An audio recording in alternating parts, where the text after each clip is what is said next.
e a vida continua. Capítulo 22. Bases de novo por vir. No dia imediato, a conferência com Ribas. Ernesto e Evelina confiaram-lhe sucinto relatório da visita realizada na véspera, a que o mentor deu ouvidos atentos. Esmerando-se no aproveitamento das horas, o sábio amigo requisitou um grupo de fichas, alinhadas em arquivo próximo, e iniciou o trabalho mais importante da entrevista, analisando a situação de Túlio Mancini. Considerou que o jovem realmente evidenciava reduzido progresso. Entretanto, isso não invalidava o compromisso da senhora Serpa, cujo auxílio junto a ele não devia esmorecer, organizando-se-lhe o renascimento próximo. Estabelecendo bases para o futuro, ele e Ribas traçaram um programa de ação imediata e mais claramente definida para os dois amigos, em cujo desempenho se lhes aplicassem as forças com a eficiência precisa. Evelina permaneceria a sós ao pé de Mancini, continuando a presidir quanto possível a renovação mental dele, ao passo que Ernesto se encaminharia diariamente ao plano físico, de maneira a colaborar no limite de seus recursos em benefício de Desidério e de Elisa, carecedores de urgente e fraternal socorro. Entendera-se com diversos diretores de serviço domiciliados em esferas superiores e granjear autoridade suficiente para funcionar na solução dos problemas alusivos aos renascimentos que se fizessem necessários, em favor do reequilíbrio do grupo. A moça, porém, no registrar-lhe as instruções, raciocinou pesarosa. Instrutor Ribas, não me será concedido então visitar meu pai e abraçá-lo agora? O senhor compreende as minhas saudades. Entendo sim, mas a condição atual de Desidério não nos aconselha a espontaneidade nas atitudes. Para ajudá-lo com segurança, é imperioso examinar previamente as nossas menores manifestações. Mesmo as minhas? Até mesmo as suas maneiras de filha entram em linha de conta. Aquele rebelde e nobre coração que lhe serviu de pai possui qualidades notáveis que serão desentranhadas em momento oportuno. Convém, filha, não venhamos a estragar as oportunidades. Paciência. Como assim? Ele deve reencontrá-la em momento de mais alta compreensão. Fantine assisti-lo-á diariamente por meio da palavra edificante, em tarefa idêntica ao apostolado doméstico que a sua dedicação desenvolve no amparo a Mancini, empenhando-se a despertá-lo para as alegrias da espiritualidade maior, ao mesmo tempo em que nesse mistério ambos aprenderão a readquirir o respeito e o afeto mútuos. Depois de um sorriso amistoso. Não é isso mesmo que sucede a você em relação a Túlio? Evelina aqueceu, compreensiva. Isso, entretanto, prolongou-se o mentor, não obstará sua intervenção nos acontecimentos quando as circunstâncias nolo surgiram. Você pode e deve efetivamente rever seu pai terrestre. No entanto, a sua influência filial, a nosso ver, precisa ser usada em favor dele mesmo. A senhora calou-se e Fantine apartou. Instrutor, se não sou importuno, estimaria saber se o mensageiro de sua confiança inspecionou a situação de nossos companheiros na residência do Guarujá. Sim, mas não foram achados ali. Estão em São Paulo. Na casa de Vila Mariana? Caio e Vera, sim. E Elisa? Há precisamente 6 dias foi internada para tratamento numa clínica de saúde mental. Meu Deus, como as coisas se modificam! Instada por Serpa, a filha assumiu responsabilidades e a doente não pôde resistir. As notícias recebidas, no entanto, destacam enorme gravidade nos prognósticos quanto à nova posição orgânica de Elisa. Sou constrangido a comunicar-lhes que a enferma piorou muito, quanto ao processo obsessivo de que é vítima. E à face dos recursos circulatórios precários, surgiu-lhe uma trombose cerebral progressiva, indicando desencarnação próxima. Tudo isso após terrível desgosto. Que desgosto? Interpelou Fantini atônito. O instrutor imperturbável. Averiguamos que Serpa, de algumas semanas para cá, pressionou Vera para que se retirasse da genitora a faculdade de dirigir os próprios negócios. Advogado de muitas relações, muniu-se de influências diversas e, assim que convenceu a futura sogra a hospitalizar-se para tratamento, assegurando não passaria de 2 a 3 dias, obteve, com as certidões devidas, o despacho da autoridade competente, favorável aos seus propósitos. E apresentou esses propósitos aos amigos em todas as providências como se fossem da jovem a quem promete desposar. Claro que o choque para Elisa foi algo muito doloroso ao reconhecer, na instituição de saúde em que se encontra, a impossibilidade de mobilizar os seus recursos econômicos. Isso porque, apesar de obsessa, está perfeitamente lúcida. Para nós, é a criatura de mediunidade torturada, com fenômenos psíquicos, por agora incompreensíveis a quantos lhe desfrutam a convivência. Para Serpa e Vera, é um caso de senilidade precoce. Caio, então, agora...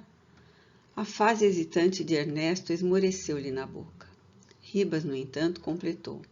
É o procurador de nossa doente e da filha, com poderes legais para manejar-lhe todos os bens.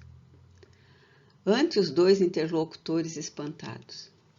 À vista dos fatos e admitindo o imperativo de nosso entendimento tão arejado quanto possível, é forçoso informar você, Fantini, de que seus terrenos em Santos já foram vendidos anteontem, conforme resoluções de Serpa, que se investiu na posse de alguns milhões de cruzeiros a título de corretagem. Não digo isso como quem julga o comportamento menos feliz de um companheiro, mas sim porque necessitamos planejar o futuro com a obrigação de nos determos em minudicências mesmo indesejáveis. Que ladrão! O grito acusativo de Ernesto vibrou ensopitado. Meu Deus, mais uma vez cai o malfeitor? Ribas fixou um gesto de paternal benevolência e opôs a contradita. Evitemos a crueldade, fujamos de qualquer violência, indispensável envolver Serpa e Vera em ondas de nossa melhor simpatia. Por quê? Bradou Fantini desolado. Vocês não devem esquecer que os dois na equipe doméstica são amigos providenciais. Se vocês operarem com segurança no apoio afetivo de que Caio não prescinde, esposará Vera e será o pai de Mancini na existência próxima. Sem dúvida, agindo assim, resgatará o débito que lhe é próprio, porquanto, havendo subtraído Túlio à vida física, é obrigado a restituir-lhe esse mesmo patrimônio, segundo os princípios de causa e efeito. Além disso, porém, tranquilizará Evelina, encarregando-se no mundo da reeducação de um espírito, cujo destrambelho emotivo tanto trabalho vem custando a nossa amiga. Entendo tudo isso, mas... Abalançava-se Fantini a interpor argumento menos favorável, que Ribas cortou esclarecendo. Sei, Fantini, o que você pensa. Você, apegado ainda à família consanguínea que o Senhor lhe emprestou na terra, reconhece que Serpa começou a apoderar-se daquilo que foi sua razoável fortuna. Você, indiscutivelmente, não se deve iludir. Assim como já negociou os lotes que lhe pertenciam em Santos, disporá, talvez, de todo o material que você aprecia ainda como se fossem os seus apartamentos de aluguel em São Paulo, a sua residência do Guarujá, as suas apólices, as suas joias, os seus depósitos bancários e até mesmo o seu pequeno mundo doméstico de Vila Mariana. Aceite a realidade, meu amigo. Todas as suas propriedades no campo físico, mediante a desencarnação, passaram ao domínio de outras vontades e ao controle de outras mãos. A vida reclama o que nos empresta, dando-nos em troca, seja onde seja, o que fazemos dela junto dos outros. Todas as transformações a que nos referimos virão na certa. Logo Caio consiga fazer de sua filha a esposa legítima. Entretanto, abstenhamo-nos de classificá-lo por ladrão e malfeitor. Ele é sim um filho de Deus, tanto quanto nós, sacando no futuro. Toma hoje por empréstimo a sua viúva e a sua filha os recursos que você lhes deixou, por fruto de uma existência imensamente laboriosa, julgando que realiza brilhante proeza de inteligência. Entretanto, a pessoa enganada é ele mesmo, o nosso pobre amigo. Mas como? O mentor sereno clareou o assunto. Supondo senhorear largos créditos, Caio apenas assume largas dívidas perante as divinas leis. Retendo os patrimônios materiais de Elisa e Vera, experimentará instintivamente a fome de ação para enriquecer-se cada vez mais. Apaixonar-se-á pelo dinheiro e tão cedo se sentirá saciado. Em vez de aproveitar as alegrias da vida, andará distante da verdadeira felicidade, escravizado que ficará por muito tempo a ambição de ganhar e ganhar, amontoar e amontoar. E isso tudo, no fim, será revertido em benefício. Sabe de quem? Estimaria saber, apontou Ernesto, estomagado.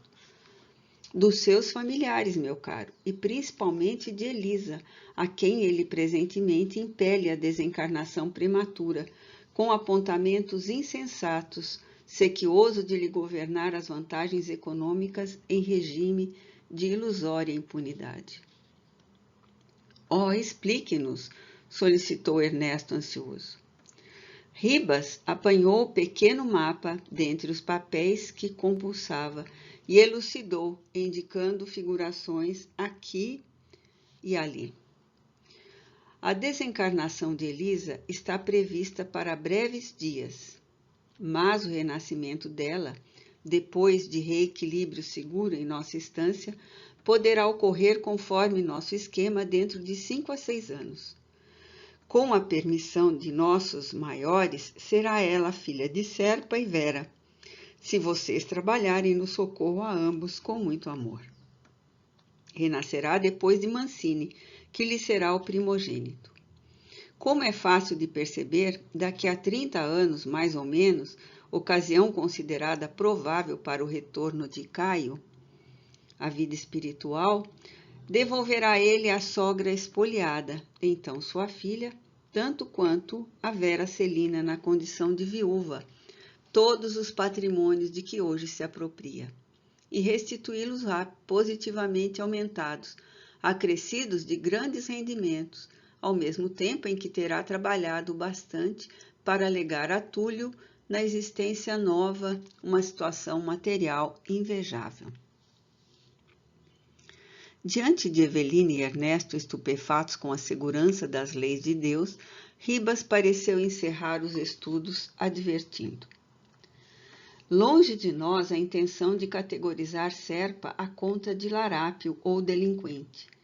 Ele é nosso aliado, nosso amigo. O que nos compete fazer de imediato é rogar ao Senhor fortalecê-lo com a bênção da saúde física e da euforia espiritual, a fim de que viva tranquilo no casulo terrestre por muitos e muitos anos. E sorrindo: chegará o tempo em que vocês dois se aprestarão quanto possível a fim de resguardar-lhe as garantias pessoais e ampliar-lhe os lucros dignos de maneira a proteger o futuro dos entes caros. Imploremos a Deus, faça dele um homem rico e bondoso, diligente e realizador. Precisamos dele e, consequentemente, Caio precisa de nós. Notando a senhora Serpa que a conversação descambava para o término, apressou-se a dizer: instrutor, e meu pai? Venho sonhando para ele o regresso ao berço terreno. Isso igualmente já consta de nosso esquema. Sabíamos, Evelina, que você, filha dedicada e amorosa, cogitaria de ajudá-lo. Fomos informados de que você ontem já lançou no coração materno a ideia semente que frutificará com o amparo divino, suplicando a nossa irmã Brígida o recolha no lar como menino perfilhado. Seu apelo foi muito feliz e, com semelhante medida, Amâncio Terra, seu padrasto, receberá o socorro merecido. Em verdade, ele exterminou o corpo de Desidério, seu pai, alucinado na paixão que lhe ensanguecia o espírito, e apossou-se-lhe da casa e dos recursos. É um homem ateu e evidentemente criminoso, mas profundamente humano e caritativo. Recolheu os bens de seu pai, no entanto, ao dilatá-los com administração judiciosa e profícua, fez-se o esteio econômico para mais de 200 espíritos reencarnados, os seus servidores e rendeiros com os descendentes respectivos. Há mais de 20 anos, a todos protege com a vigilância de um pai atento e bom. Nunca abandonou os que enfermassem, nunca desprezou os caídos em prova, nunca deixou crianças ao desamparo. Sim, ele assassinou Desidério, seu pai, e responderá por essa falta nos tribunais da vida. Mas escravizou-se a Brígida, sua genitora, de quem procura satisfazer os menores desejos na posição de marido honesto e fiel. Tantas preces sobem do mundo a favor dele, para a infinita misericórdia de Deus, pelas consolações e alegrias que espalha, que chegou a merecer mais amplas atenções de nossos maiores. Fomos recomendados ontem para que a sua filial rogativa seja atendida no momento oportuno. E quanto a seu pai, segundo a sua petição, retornará com a bênção do Senhor ao convívio do homem que ainda odeia, mas aprenderá a ver-lhe as qualidades nobres e amá-lo enternecidamente, como um pai verdadeiro, de quem receberá abnegação e ternura, apoio e bons exemplos. Ribas silenciou por momentos e em seguida acentuou, qual se estivesse respondendo a certas dúvidas dos ouvintes.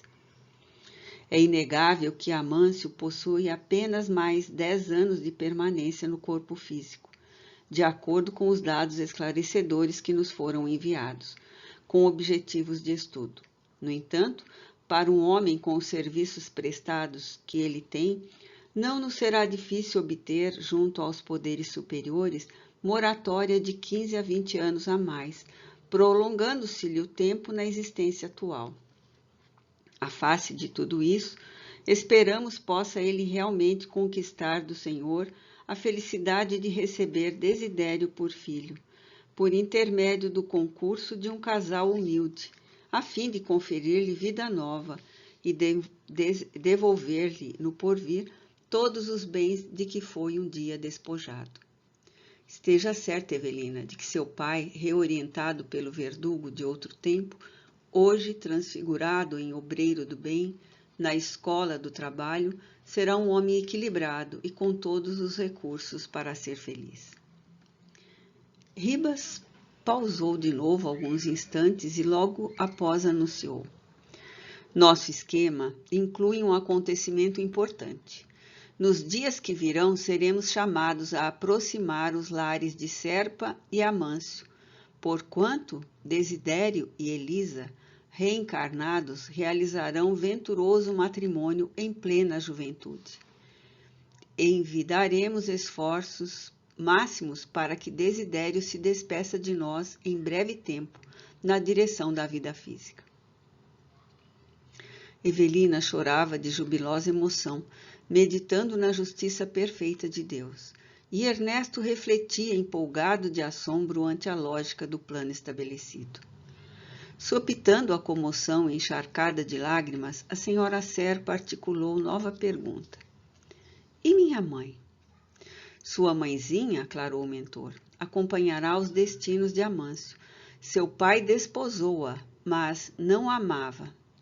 Tanto assim que nas anotações e relatórios de que dispomos, você ainda estava no berço terrestre e ele já gravitava para outros campos sentimentais. Tantos projetos, especulou Fantine. Transformar figuras em obras exige trabalho e trabalho. Quem se responsabilizará pela execução de semelhantes planificações? O mentor lançou-lhe benevolente olhar e falou para ambos. Vocês já ouviram falar em guias espirituais? Ernesto e a companheira esboçaram um silencioso gesto de estranheza. E Ribas, pois é, vocês dois serão os encarregados do serviço em perspectiva, com todas as tarefas satélites que lhe forem consequentes. Esforçar-se-ão para que Serpa e Vera se consorciem, para que Elisa se recupere após a desencarnação no menor prazo possível, para que Desidério volte ao renascimento físico nas condições desejáveis, e auxiliarão ainda a Elisa no retorno à Terra, com o dever de amparar-lhe o berço e a meninice, além de que estarão colaborando não só para a futura genitora de Desidério conquiste recursos adequados a acolhê-lo no claustro materno, como também para que o nosso amigo a reencarnar venha a sentir-se convenientemente instalado na posição de filho adotivo. E nada de esquecer nosso Mancini, que prossegue requerendo atenções especiais. O encaminhamento dele no futuro, o enlace de Elisa e Desidério mais tarde, depois das providências com que nos empenharemos a reaproximar as famílias Terra e Serpa. Num gesto marcante de bom humor. Trabalho para 30 anos, meus amigos. Para início de ajuste, considerem-se vinculados à nossa cidade em serviço no mínimo de 30 anos pela frente. Ernesto contemplou Evelina, tomado de profundo enternecimento, e pensava que ela e ele haviam sido rechaçados da memória dos que mais amavam, quase que totalmente esquecidos, recusados, afastados, substituídos. A ex-senhora Serpa, pois que a moça se reconhecia francamente liberada pelas atitudes de Caio quanto ao prosseguimento de qualquer compromisso de natureza afetiva. Fixava Ernesto e sintonizava-se-lhe com a outra onda de ideias e emoções. Estavam os dois com a paz de consciência e a sós um com o outro, na empresa que os chamava. Fantine pareceu-lhe mais espiritualizado pelos sofrimentos dos últimos dias, qual se a fogueira de aflições ocultas lhe houvesse remodelado a forma e retocado o semblante. Entreolharam-se e compreenderam-se. Todos os entes queridos da terra, à exceção de Brígida, que ainda mantinha pensamentos de ternura e saudade para a filha distante, dispensavam-lhe a presença e o concurso. Entretanto, necessitavam agir e construir a favor deles mesmos.